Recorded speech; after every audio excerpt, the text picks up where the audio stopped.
Let's raise a torch. It's time for architecture, coffee, and ink.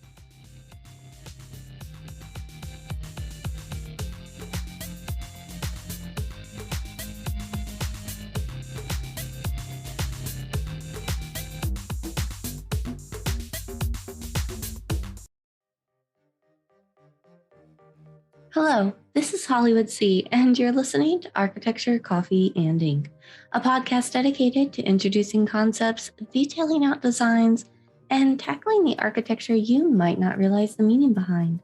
I'm your hostess, and I am here today to start introducing you to the designs that make you wonder why. So I ask you to brew your coffee, grab your sketchbook and pen, and let's begin. Hello, everyone, and welcome to the Statue of Liberty, Part 2. I am extremely excited to bring you the conclusion of this episode. While I will give a bit of a recap in the beginning of the episode, I would highly encourage everyone to go re-listen to Part 1, as it's been several months. I am going to hold off on my usual announcements and personal updates that I normally give and dive straight into the episode. So that's all the announcements for today. But before we dive in, remember, as always, to always check your sources, check your facts, and most importantly, check me. Now, in the last episode, we were focused on the Statue of Liberty, nicknamed Lady Liberty, Green Goddess, Mother Liberty, and so much more. I had to honestly reread the episode myself, as I was so excited to move into the next part. I had to be doubly sure I didn't accidentally repeat myself and detract from the narrative. Overall, in the first part, we were focused on introducing the major players, the history of the construction of the statue itself, and finished off the episode with the statue arriving in America. Diving a bit deeper into this recap, we focused the majority of Part 1 on the sculptor Bartholdi and his journey, including his first attempt at a Colossus statue in Egypt, titled Egypt Carrying the Light to Asia, or Progress, a statue that was designed to commemorate the creation of the Suez Canal, but was never built. A statue of a woman holding a light in the air, beckoning people forward. Sound familiar? With so many similar elements to Our Lady Liberty, it has been a major source of contention over the years, an idea that we introduced but then immediately put on pause, as we will be discussing that in more depth in this episode. We then toddled our way through the journey of the Lady Liberty as it came to life, including how the statue was a gift for the people and by the people. We also touched on the trials that came along with raising funds, and the American struggles to raise enough money to build a pedestal. Because remember, France was responsible for all the efforts to build and design the statue, and the Americans were responsible for all the efforts to build the base. But the most important element of this is that we ended the episode with Our Lady Liberty having arrived in America in multiple boxes and sitting on what was then called Bedloe's Island, the future home of the modern-day Statue of Liberty. So now that we have wrapped it up, we are ready to follow the journey of the Americans, which all starts with the history of Fort Wood and the Star Fort.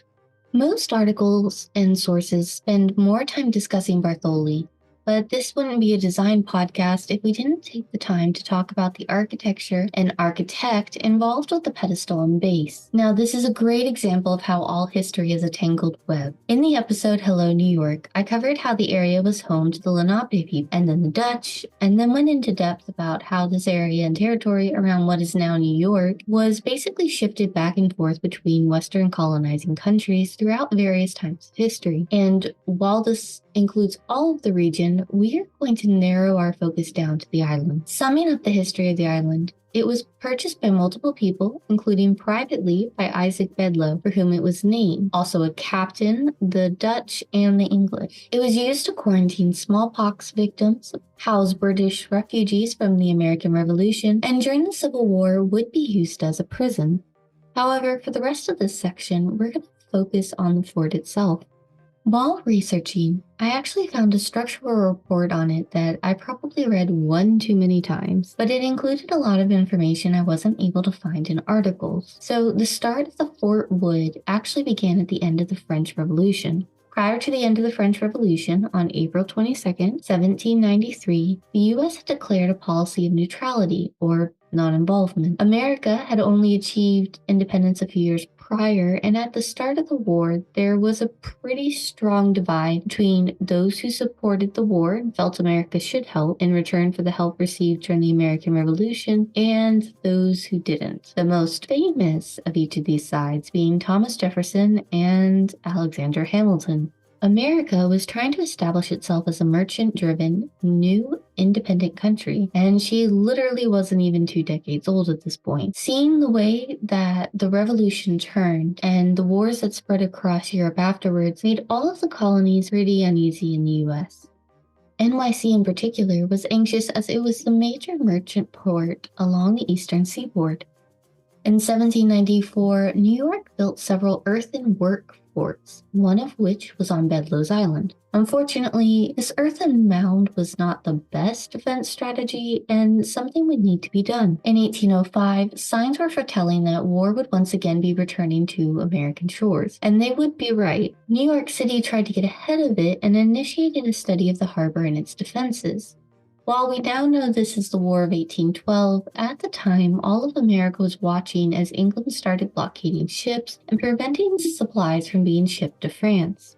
Any ships that made it through the blockade and were captured would have the crew press-ganged or forced into the service of the British Navy, something we've already talked about on this show in depth during the Tunnels episode. NYC decided to build 3 forts between 1807 to 1811, including one on top of the earthen mound on Bedloes Island, something a little bit sturdier and tougher and a little bit more war-ready.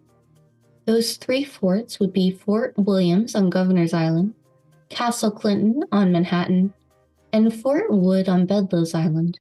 Of course, as we now know, the War of 1812 really wasn't focused on NYC. As flippant as this sounds, although DC burned, NYC was able to completely relax their defenses relatively quickly, and the fort itself never fired a gun during this time. Basically, the city got all dressed up and then had nowhere to go.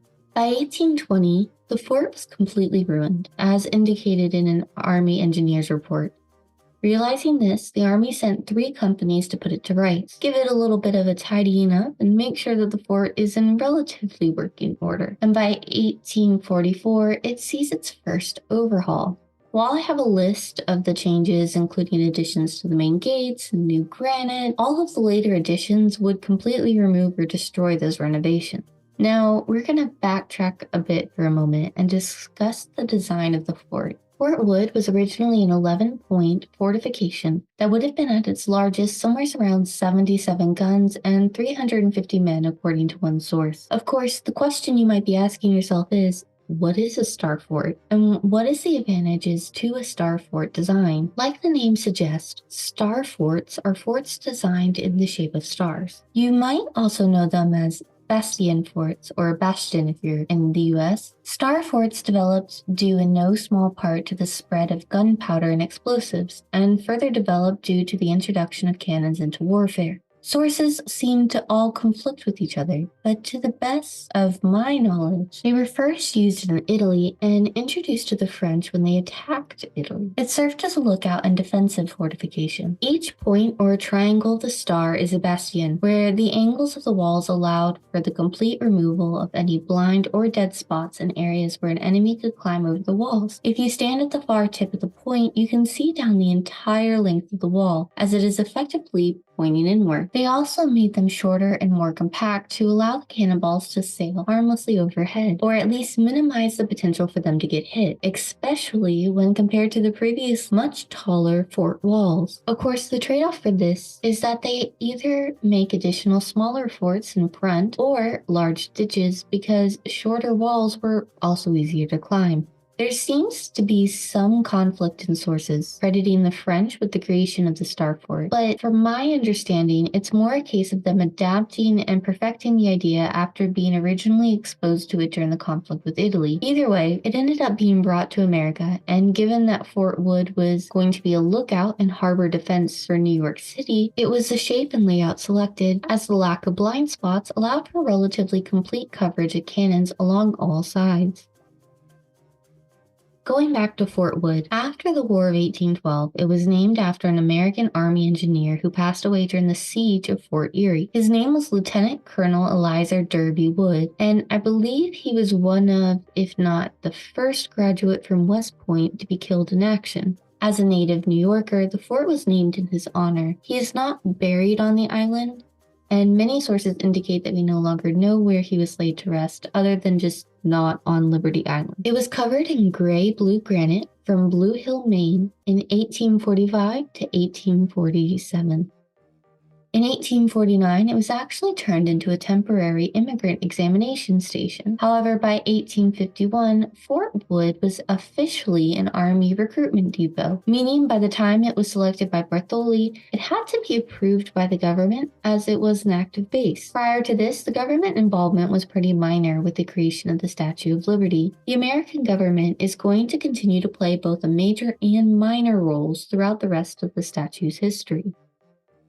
The American Committee ended up choosing Richard Morse Hunt to design the pedestal. Hunt is rather famous in America, as he was one of the people involved with setting up the standards for both architect professional standards and government buildings. Hunt was born on October 31st, 1827 in Brattleboro, Vermont, and passed away in 1895. He studied at École des Beaux-Arts and primarily designed underneath the Renaissance Revival and Second Empire style. So if you see any government building in the US in either of those styles, take a moment and thank Hunt. I actually had a listener write in recently and ask if there's a reason that all the US government buildings had that same look. I am really excited to give an answer so quickly that ties into the episode. While his career brought him no shortage of fame, he was also a founding member of the American Institutes of Architects, which is shortened to the AIA. I know I have mentioned them before on the show, but it's basically the professional organization for architects in America. But nevertheless, he was the president of the AIA from 1888 through 1891 and used a lot of the Beaux-Arts as he was attending school during the height of the movement. Hunt submitted a detailed plan for a 114-foot or 35-meter base that was unfortunately chopped down to 89 feet or 27 meters due to money. This is unfortunately a theme that we didn't leave behind from the last episode. The pedestal has classical architecture elements with Doric portals and some Aztec architecture according to the Army Engineers report I read. The foundation was 90 square feet, 48 feet deep, and over 14,000 square yards of concrete. The pedestal was finally completed in 1886. At this point, the Statue of Liberty is able to be constructed on top, with the copper cladding of the statue being held up by a structure that was designed by a combination of Alexandre Gustave Eiffel and Eugene Viollet Dulac. Viollet Dulac was the first engineer. However, after his death, Eiffel stepped in. While it was Eiffel's skeleton and central pylon and its flexibility that would allow for the statue to be what it is today, he did bring in several of the elements Viollet Dulac had originally designed, including the armature bands. Eiffel had a lot of respect for his predecessor, but another name I want to mention working on the project was Maurice Collection, another engineer in his firm. Collection would later come up with the first sketch of the Eiffel Tower to present to Eiffel. I feel like Collection doesn't get a lot of credit because Eiffel, who actually low-key hated the Statue of Liberty, was famous for the Eiffel Tower, also by him. When I say that Eiffel was not a fan of the statue, I mean it. I, of course, can't find the exact quote again, but he basically said something to the effect of, it was, quote, an ugly cladding hiding his beautiful work. The statue was dedicated on October 28, 1886, by President Grover Cleveland. Bartholdi managed to be present for the dedication, though, as I mentioned, the Boulier had unfortunately already passed away. The harbor and island were filled with people coming out to enjoy the occasion. Altogether, it was somewhere over 1 million people. A rather funny story that everyone shares is that when they were dedicating the statue, they were supposed to remove a French flag from the face to unveil it once Bartholdi got the signal. Unfortunately for Senator William M. Arts, he hesitated a bit too long in the middle of his speech, and the statue was unveiled a little bit earlier than anticipated. As someone who regularly edits out my own pauses from my audio, I can completely understand. So, great. The Statue of Liberty is now up, and we can end the episode and call it a day, right? Not exactly. In November 1886, it was already being re-established as Fort Wood. A few years after that, it was included in an order as a sub-post for another nearby fort. Barely 6 months after it had been dedicated, no one visited the statue, despite the Citizens Committee providing ferries and services to keep the statue open. And since it was an active base, it was temporarily transferred to support ongoing war efforts in 1901. And on top of all this, remember, it served as a lighthouse for 16 years until 1902 underneath the Lighthouse Board. Despite having multiple organizations in charge of various aspects, very little maintenance was completed until 1907. Or maybe it was because so many organizations had their hands on the statue that it caused it to slip through the cracks, with everyone assuming the other group was going to maintain it. And it wasn't until 1924 that the statue was officially classified as a monument in 1933 when it was finally added to the national parks. Though another 4 years would pass before the fort was officially disbanded and the War Department left. As many of you have noticed, I have avoided describing the Statue of Liberty in any sort of detail so far in either episode. And that has genuinely been on purpose, as like I hinted in the previous episode, her looks have played a pivotal role in controversies and her history. The only thing I really mentioned is she is supposed to be the goddess Liberty. She has a torch she holds in the air, and she is holding a tablet in the second hand. On the tablet is the date July 4th, 1776. The day Congress adopted or signed the Declaration of Independence. Like the first statue, she has flowing robes pinned over her shoulder, cascading down in waves of green. Bartholdi put so much time, effort, and thought into her design. She was carefully designed so that at a distance, she will look like she is constructed from a single piece of metal. She is wearing sandals, and one foot is standing on broken shackles and chains, almost mid-stride or at the end of a stomp, breaking them, depending upon who you ask. She is wearing a 7-pointed crown, which, if you've seen Ghostbusters, you know is the observation deck. Of course, it wouldn't be a design without some symbolism, so the spikes of the crown are supposed to represent the 7 continents and seas, and the windows are the 25 gems that adorn her crown. She is 305 feet tall, or 93 meters, and the torch, which is not actually the original torch, is 29 feet, or 8.8 meters. And here's where we jump headfirst into our first controversy. First, the original torch still exists. You can actually see it in the Liberty Museum. The current torch is modeled to be styled in neoclassical as well, like the original non-electric torches, similar to what is used in the opening ceremonies for the Olympics or every ancient Greek-based movie. The flame is an eternal ember, permanently frozen, in full burn, all in 24-karat gold, and operating as a symbolic representation of liberty and freedom. It was actually at one point covered in glass, and electricity was added in 1916. It wasn't until 1886 that we switched to the gold as part of a restoration effort with France for its centennial. Remember, the statue was a functioning lighthouse, meaning it had to operate. The torch was actually originally open to the general public. Most people who have visited in the past 50 years know that while there is a stair leading up to the torch, access is only permitted to the observation deck. What most people don't know is why. To be honest, I have never heard of this event until I started researching this episode. I checked with multiple generations and multiple people, and none of them remember ever learning about this in school. I don't know if it's because it raises a whole lot of questions. But on July 30th, 1916, a nearby island that housed an ammunition depot, the largest in the US at the time, was blown up as an act of warfare on behalf of the German government in power at the time. It held countless barges of ammunition. This was an act of war in relation to World War I, involving a German spy master, 2 former American soldiers, 1 Marine and 1 Army, and 1 German naval officer, according to intelligence.gov.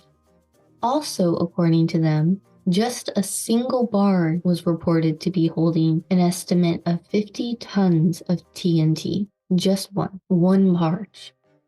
The blast was felt as far away as Philly, and the amounting damage would be worth $500 million today. And from my understanding, that debt may have only been paid off in 1979. The thing that got me the most is that only like 3 to 5 men and a baby were listed as the official casualties, but all sites and sources I visited admitted that the real total was probably a lot higher given the blast zone and the fact that so many homeless and populations of people that were discriminated against would have been either likely in the barges or around them in other ships, and we either don't know they were there or worse, no one cared. It was an attempt to sabotage the American military, as we remained out of the war until 1917. The torch was also a victim of the attack, and while it was repaired, it was considered unstable, and this event led to the permanent closure of the torch and hand to the general public. After this point, the fort was used as a coastal defense, and switched hands from the Army to the National Park Service to even the Coast Guard. It was renamed Liberty Island in 1956 by President Dwight D. Eisenhower. Most articles tend to focus on Bartholdi, and you tend to get a mixture of responses to him. Some seem to think he was a saint going out of his way to be non-controversial. Others think he took the idea of the original statue, made it Greek, and the truth is probably somewhere in the middle. He included the broken chain and shackle to represent the end of slavery after the Civil War, but any student of American history can tell you that it wasn't long before the Jim Crow laws were enacted, the Chinese Exclusion Acts were established in 1882, and countless others were being enacted. For many, it was hard to see a statue dedicated to freedom, when so many were being discriminated against, and so the statue had a low moment, where no one visited. W.E.B. Du Bois actually wrote about it, as did the Cleveland Gazette. Suffragettes showed up on the inauguration day to protest the statue and the fact that it was a woman in a country that refused women the same rights. In addition to that, the controversy people seemed weirdly stuck on was who was the model for the statue, as many believed it to be Bartholdi's mother on his wife's body or his brother's face. And to be honest, this is not a psychology podcast. I have studied Freud enough for my undergrad degree to be willing to do it now, so I'll just let you battle that out. And of course, there are Masonic symbols, which will inevitably be its own episode one day. Originally, Bartholdi actually designed it to be an island of statues. He was actually hoping it to be a pleasure island, filled with others of importance. But after not even 6 months, even the 40 blank discs left for the 38 states at the time were left blank and empty, and the copper was left to become the infamous green that didn't appear until the 1920s. So what happened? How did we get from an empty island full of broken promises to a statue that has literally hundreds of copies worldwide representing freedom? It all started with a poem. Prior to this, the Statue of Liberty had nothing to do with immigration. I mentioned at the end of the last episode that a poem written on a single sheet of paper was used to open one of the fundraising efforts for the base. That sonnet was then left in a case and tucked further and further away. That poem was written by Emily Lazarus, an activist of world-renowned fame at the time. Though her poem got mild recognition at the time, it was truthfully buried alongside the other famous contributors. Lazarus actually originally declined, and then instead wrote a sonnet focused on her advocacy work. For the auction, Lazarus wrote the following poem, The New Colossus. Quote, "Not like the brazen giant of Greek fame, with conquering limbs astride from land to land. Hereat our sea-washed, sunset gates shall stand, a mighty woman with a torch, whose flame is the imprisoned lighting, and her name, Mother of Exiles. From her beaconed hand glows worldwide welcome, her mild eyes command the air-bridged harbor that twin cities frame. Keep, ancient lands, your storied pomp," she cries with silent lips. "Give me your tired, your poor, your huddled masses yearning to breathe free, those wretched refuse of your teeming shores. Send these, the homeless, tempest tossed to me, I lift my lamp beside the golden door. And with these words, Emily Lazarus became the first to associate the idea of the Statue of Liberty with being the mother of exiles and refugees. Though she would not see the impact her poem would have, as she passed away in 1887, and the poem wouldn't be added to the statue until 1903. It was her friend Georgina Schuyler's efforts to honor Lazarus that would see part of the poem added to the base of the statue, a new life to be breathed into the project. It would cause the association of the statue to change from a celebration of freedom to instead be a symbol of hope and potential of the future. It took the statue from just the free and paved a path for those who needed freedom. The goddess Liberty had done this once before.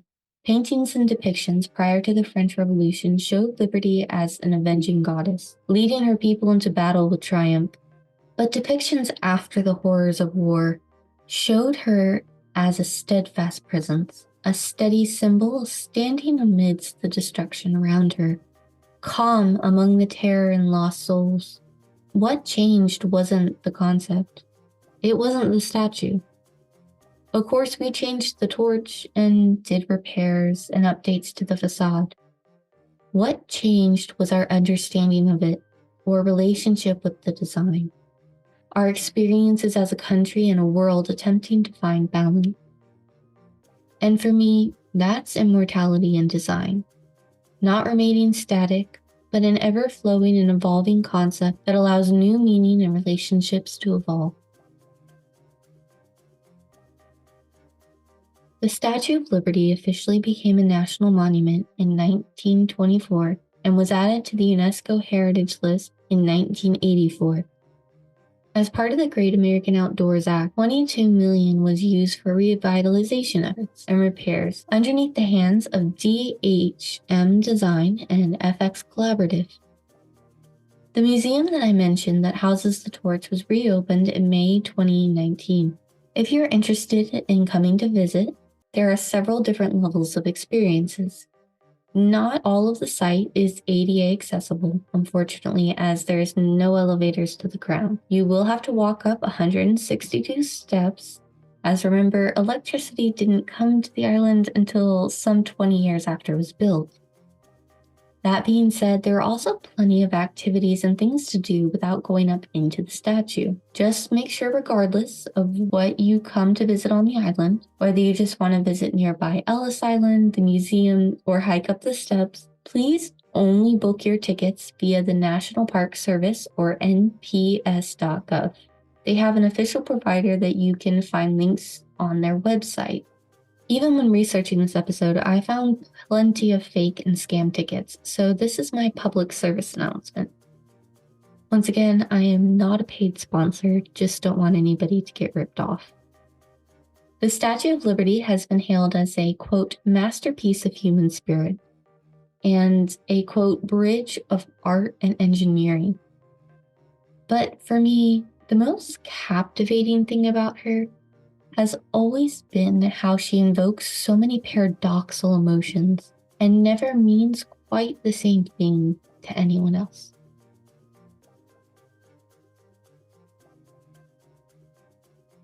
And with that, we officially conclude the Statue of Liberty Part 2. As always, please rate, review, and subscribe everywhere you get your podcast from. You can find me on Instagram at Architecture Coffee and Ink, email the show at architecturecoffeeandink@gmail.com, or visit the blog at architecturecoffeeandink.com. Architecture Coffee and Ink is a Hollywood C Studios LLC production. I'm excited to meet with all my designers, dreamers, DIY enthusiasts next time. But in the meantime, may your coffee mugs be full and your inkwells never run dry.